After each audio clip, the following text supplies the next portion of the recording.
नमस्कार, स्वागत है आप सभी का सीएनबीसी आवाज पर। आप देख रहे हैं खिलाड़ी नंबर 1। मार्केट का हाल आपकी स्क्रीन पर लेकर आएंगे, जहां पर आज हमने 19,600 के ऊपर के लेवल्स देखे हैं और इस समय भी 19,628 तक के स्तरों पर कारोबार देखने को मिल रहा है। लगभग 64 अंकों की बढ़त पर इस समय इंडेक्स आपको नजर आएगा। निफ्टी बैंक थोड़ा सा नर्म है, लेकिन डे लो से यहाँ पर रिकवरी जरूर देखने को मिल रही है। अब 44,800 के आसपास तक के स्तर देखे जा रहे हैं। हालांकि आज एडवांस डिक्लाइन रेशियो आपको मजबूत दिखाई देगा, लगभग 2.5:1 का रेशियो। मिड कैप्स में फिर हमने देखा मार्केट खुलने के साथ ही तेजी की पोजीशंस बनती हुई, लाइफ हाइस पर वो इंडाइसेस ट्रेड करते हुए।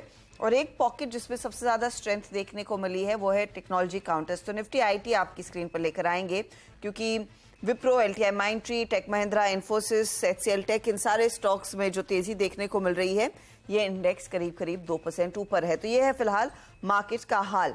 और इस हफ्ते हमारे साथ 3 ऐसे जानकार मैदान में उतरेंगे जो पिछले 3 हफ्तों के विजेता साबित हुए हैं। तो उनसे पहले मुलाकात करते हैं। रत्नेश गोयल, अनुज गुप्ता और स्वाति होतकर के बीच ये मुकाबला रहने वाला है। रत्नेश पिछले हफ्ते ही भाग ले रहे थे, 19% के रिटर्न्स इनके बने। अनुज ने 9% के रिटर्न्स कमाए थे और जब ये विजेता थे, और स्वाति होतकर करीब 7% के रिटर्न्स देकर गई थी। आप तीनों का ही स्वागत है। एक मैं इंडेक्स पर व्यू लूंगी और उसके बाद फिर उतरेंगे हम ओवरऑल ट्रेड्स पर। स्वाति, कंसिडरिंग अब रिजल्ट सीजन अपने चरम पर आता हुआ दिखाई देगा और यह हफ्ता काफी इंपॉर्टेंट है, इंडेक्स पर किस लेवल पर आपकी नजरें हैं अगर आप एक निफ्टी की ट्रेडर हैं?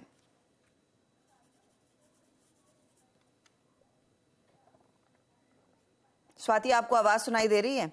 हेलो, यस मैं इंडेक्स पर आपका व्यू पूछ रही हूँ। यस।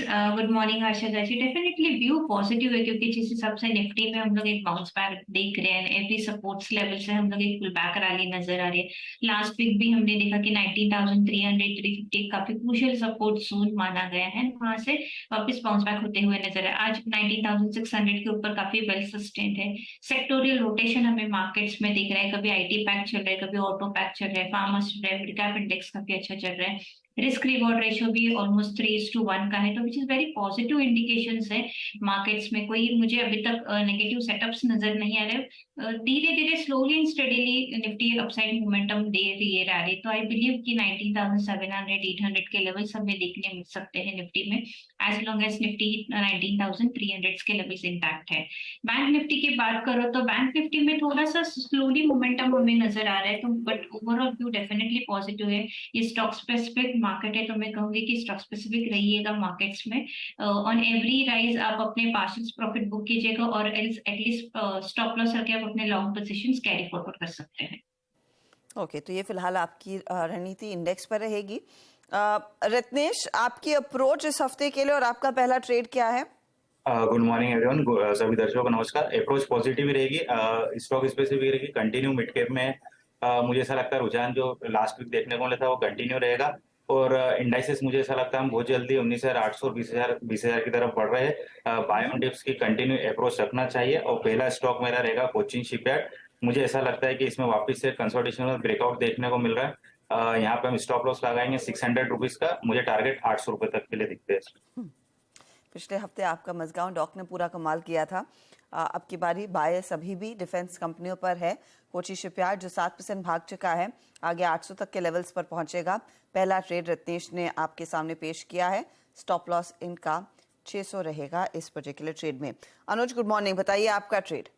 हर्षद जी गुड मॉर्निंग। देखिए, हमने अगर आप इंडेक्स वाइज देखेंगे तो कहीं ना कहीं मेटल साइड में हमने एक आईटी सेक्टर में काफी अच्छा मोमेंटम आते हुए देखा है, और कहीं ना कहीं स्मॉल कैप और मिड कैप में एक अच्छी रैली हमने लास्ट वीक, इनफैक्ट अगर हम इस पूरे महीने में देखें अभी तक, तो स्मॉल कैप और मिड कैप ने काफी हद तक सपोर्ट प्रोवाइड किया है। तो यहाँ पर मैं आईटी स्टॉक्स में ही सही चुनना चाहूंगा, जिसमें मैंने फर्स्ट सोर्स सॉल्यूशन को यहाँ पे चुना है, एफएसएल को। इसमें खरीदारी करें एफएसएल में, स्टॉप लॉस 129 का लगाएं, टारगेट 135 तक हो सकता है। तो मोमेंटम अच्छा दिख रहा है आईटी सेक्टर में। हमारा लास्ट टाइम भी हमने फ्लेवर में आईटी को रखा था, तो इस हफ्ते भी मैं आईटी को रखना चाहूंगा। मुझे लगता है कि 165 तक के टारगेट आपको फर्स्ट सॉल्यूशन में देखने को मिल सकते हैं। 165 के टारगेट्स रहेंगे फर्स्ट सोर्स में। तेजी वाला ट्रेड 129 के आसपास आप स्टॉप लॉस लगाएं इस पर्टिकुलर स्टॉक पे। ये है फिलहाल आपके लिए फर्स्ट सोर्स। अच्छा, इस बीच इंडिया मार्ट पर एक डेवलपमेंट आ रही कि 20 जुलाई को बोर्ड बैठक होगी, बायबैक पर विचार कंपनी करती हुई दिखाई देगी और वो स्टॉक 4-4.5% ऊपर है। ये है फिलहाल डेवलपमेंट इंडिया मार्ट की तरफ से। स्वाति, आपका ओपनिंग ट्रेड? के लिए ओपनिंग ट्रेड है ईस्ट इंडियन होटल EIH, जो कि काफी स्ट्रॉन्ग काउंटर है। अगर हम इंट्राडे 60 मिनट्स या 120 मिनट्स का चार्ट देखो तो इसमें inverse head and shoulder pattern formation से 216 का नेकलाइन का ब्रेकआउट है। डेली मूविंग एवरेजेस की बात करें तो 50, 200 के DMA के ऊपर काफी वेल प्लेस्ड है। तो मुझे लगता है ये स्टॉक काफी स्ट्रॉन्ग है एंड अपसाइड में एटलीस्ट 230, 235 के लेवल्स हमें देखने मिलेंगे। तो east Indian hotel current level पे बाय कीजिएगा, 210 का स्टॉप लॉस प्लेस कीजिएगा फॉर इमीडिएट टारगेट ऑफ 230। 210 का स्टॉप लॉस, इमीडिएट टारगेट 220 का, आगे 230-35 तक के लेवल्स पर जा सकता है काउंटर। EIH आपके लिए वो ट्रेड आया है। लगे हाथ दूसरा ट्रेड भी दे दीजिए प्लीज।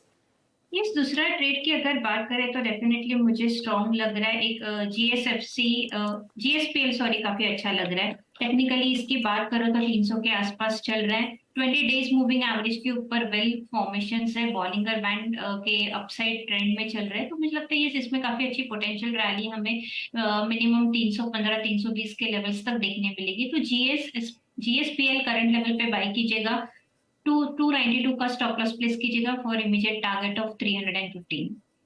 315 आपके लिए टारगेट और 292 आपका स्टॉप लॉस रहेगा। तेजी का ट्रेड यहाँ पर GSPL में। अनुज, आपका दूसरा ट्रेड फर्स्ट सोर्स के साथ? सेकंड ट्रेड मेरा मेटल में से रहेगा। हमने हिंदुस्तान कॉपर में एक अच्छा मोमेंटम आते हुए देखा है। इनफैक्ट अगर आप डेली चार्ट्स पे देखेंगे तो एक कंसोलिडेशन के बाद आज एक ब्रेकआउट होता हुआ दिखाई दिया है। तो हिंदुस्तान कॉपर में खरीदारी करें। स्टॉप लॉस 114 का लगाएं, टारगेट 144 तक देखने को मिल सकता है। तो मेटल काउंटर में हमने देखा है कि सभी मेटल में अच्छा मोमेंटम है। तो हिंदुस्तान कॉपर में वॉल्यूम भी बिल्डअप होते हुए दिखाई दिए, ब्रेकआउट भी है। तो मुझे लगता है कि रैली कंटिन्यू हो सकती है, ब्रेकआउट सक्सेसफुल रह सकता है। 144 तक के target with stop loss of 114। Okay, 114 stop loss, 144 target, Hindustan copper by side का ट्रेड। रत्नेश, आपका दूसरा ट्रेड? दूसरा मैं थोड़ा IT के साथ जाना चाहूंगा। जेंसार टेक मुझे काफी अच्छा एक ब्रेकआउट दिख रहा है, काफी अच्छा वॉल्यूम एक्टिविटी दिख रही है। यहाँ पर 400 रुपए का स्टॉप लॉस लगा है। मुझे ऐसा लगता है 520 रुपए तक के टारगेट आते हुए जाएंगे। जेंसार में एक तेजी का ट्रेड आप लेकर चल रहे हैं, बाय साइड का एक कॉल। क्लियरली IT काउंटर्स में जो मोमेंटम देखने को मिल रहा है उसका पूरा फायदा आप उठाना चाहते हैं। स्टॉक करीब 4-4.5% ऊपर है, तो 450 के ऊपर जाने की पूरी क्षमता। एक बार टारगेट स्टॉप लॉस दोहरा देंगे? आई डोंट थिंक हमारे प्रोड्यूसर को भी सुनाई दिया है। 400 रुपए का स्टॉप लॉस, 520 रुपए का टारगेट।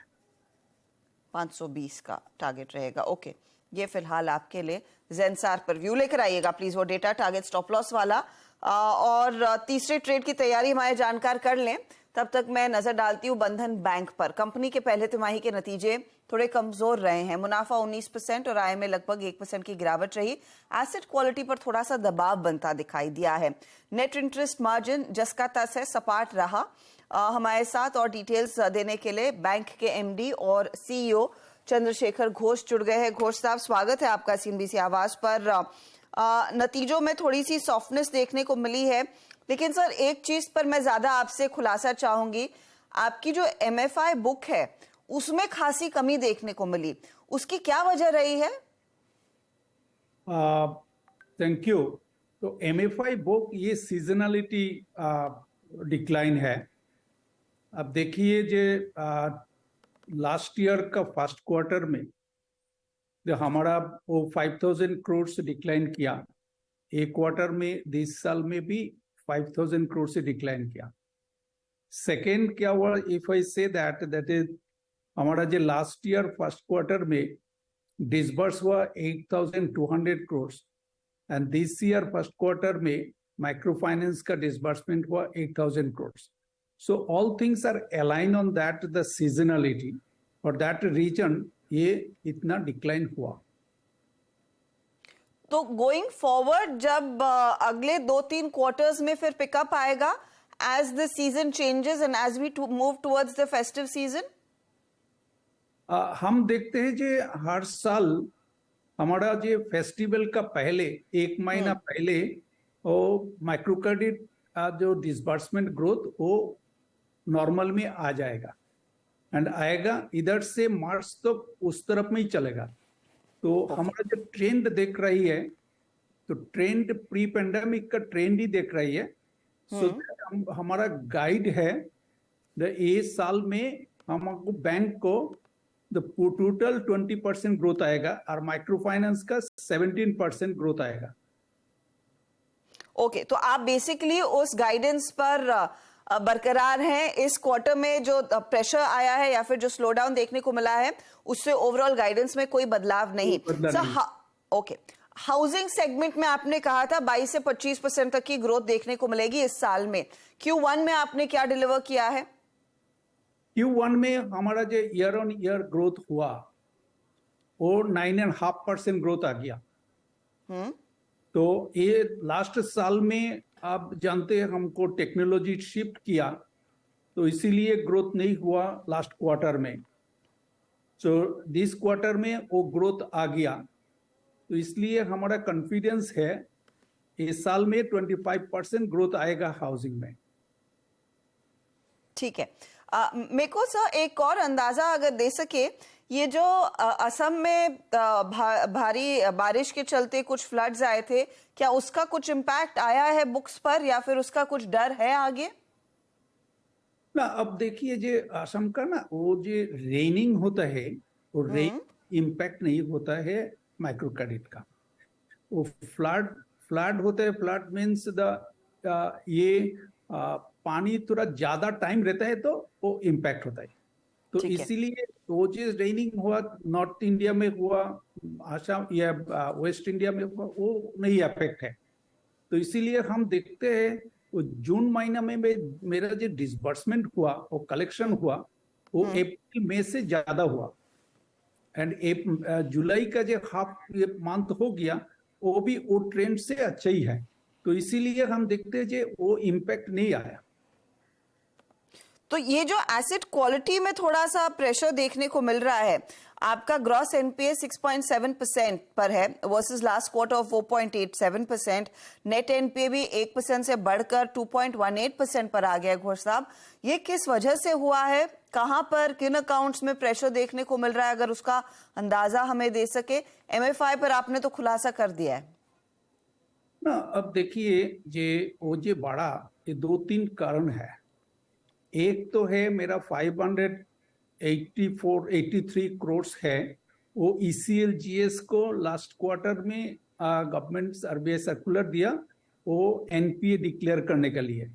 बट उसका पहले हम स्ट्रेस एसेट में डिक्लेयर किया। ठीक है, एनपीए डिक्लेयर करने के लिए बोला, इसीलिए एनपीए बात। एक दो, इफ यू से दैट मेरा जो स्लीपेज हुआ, स्लीपेज लास्ट क्वार्टर में था 1365 crore 1150 crore and this quarter में आया 1365 करोड़। ये जो 200 करोड़ एक्स्ट्रा आया वो हाउसिंग लोन में 215 करोड़ एक्स्ट्रा स्लीपेज हुआ। Out of that 160 crore already it has been recovered. So it is an temporarily can come. So that is an impacted on that. And the third point on that, the seasonality impact is an NPA. It is sometimes if you see that there is an हमारा जो collection efficiency है, collection efficiency 98.5% था मार्च में और 98% आया अभी, तो 0.5% का तो थोड़ा impact है। तो नेक्स्ट क्वार्टर ऑनवर्ड्स में और 98 प्लस इन 99% हो जाएगा वो लास्ट क्वार्टर में।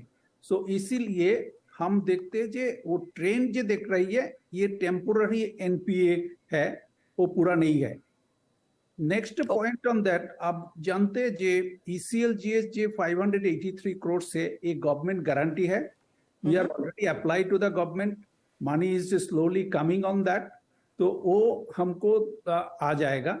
CGFMU जे 1300 करोड़ आना है वो भी अप्लाई हो गया, वो भी आ जाएगा।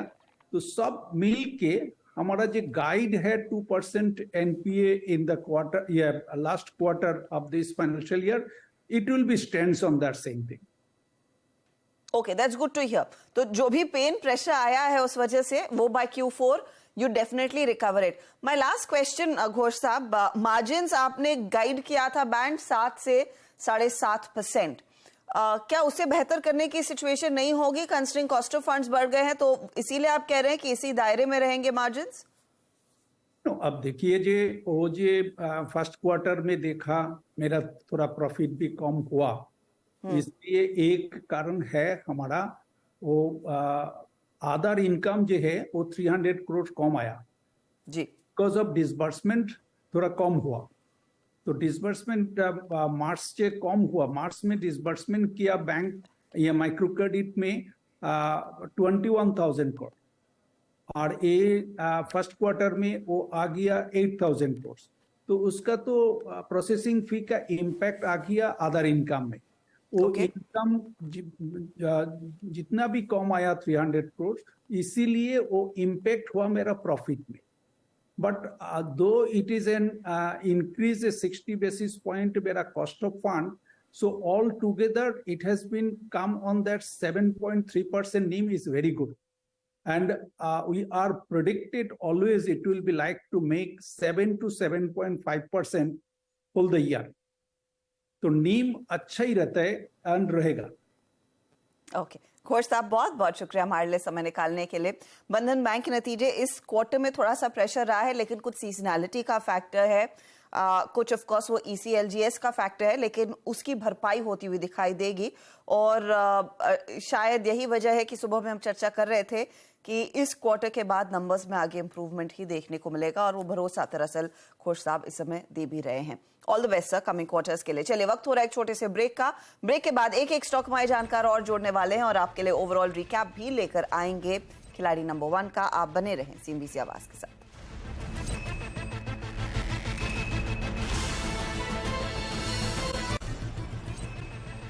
आप देख रहे हैं खिलाड़ी नंबर 1। एक एक ट्रेड हमारे जानकार अब जोड़ेंगे अपने पोर्टफोलियो को पूरा करने के लिए इस आधे घंटे के लिए। रत्नेश, कोची शिपयार्ड और जेनसार दोनों तेजी के ट्रेड्स, तीसरा ट्रेड आपका क्या है? तीसरा मैं मेपमा इंडिया के साथ जाना चाहूंगा। काफी अच्छी वॉल्यूम एक्टिविटी लास्ट वीक देखने को मिली, काफी अच्छा ब्रेकआउट देखने को मिला। मुझे ऐसा लगता है कि आने वाले दिनों में वापस अच्छी तेजी और देखने को मिलेगी। यहाँ पे 1390 रुपए का स्टॉप लॉस, 1600 रुपए का टारगेट। ओके 1600 के टारगेट के लिए CE इन्फो सिस्टम्स या फिर मैप माई इंडिया का ट्रेड आपकी स्क्रीन पर आता हुआ। 1600 की 1650 क्या टारगेट लें हम? 1600 इसको 1600 कर दीजिएगा प्लीज, और 1390 स्टॉप लॉस रहेगा। अनुज, फर्स्ट सोर्स बाय किया, हिंदुस्तान कॉपर बाय किया, तीसरा ट्रेड क्या है आपका? तीसरा जो स्टॉक है वो बैंकिंग सेक्टर में से है। महाराष्ट्र बैंक में खरीदारी करें, स्टॉप लॉस 28 का लगाएं, टारगेट 40 तक हो सकता है। मोमेंटम अच्छा खासा देखने को मिला है, वॉल्यूम भी पिछले दिनों काफी अच्छे इंक्रीज हुए, तो मुझे लगता है कि कंटिन्यू रैली स्टॉक कर सकता है और 40 तक के टारगेट देखने को मिल सकते हैं। 40 तक के लेवल्स बैंक ऑफ महाराष्ट्र में तेजी का ट्रेड। स्टॉक इस समय थोड़ा सा नरमी दिखा रहा है, लेकिन एक मोमेंटम आ सकता है। अनुज को भरोसा है चार्ट्स के आधार पर 28 का स्टॉप लॉस लगाना जरूरी है फिर इस ट्रेड में। स्वाति, EIH और GSPL के साथ तीसरा सौदा?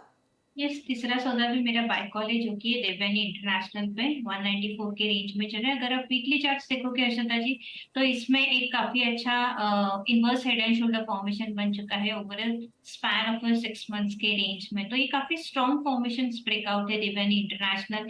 नो वंडर ये ब्रेकआउट ऊपर के लेवल्स पे 197 198 के। मैं प्रीएम्प्ट करूँ कि ये ब्रेकआउट दे पाएगा, तो करंट लेवल पर रिस्क रिवॉर्ड काफी फेवरेबल रहेगा। 194 के रेंज में चल रहा है।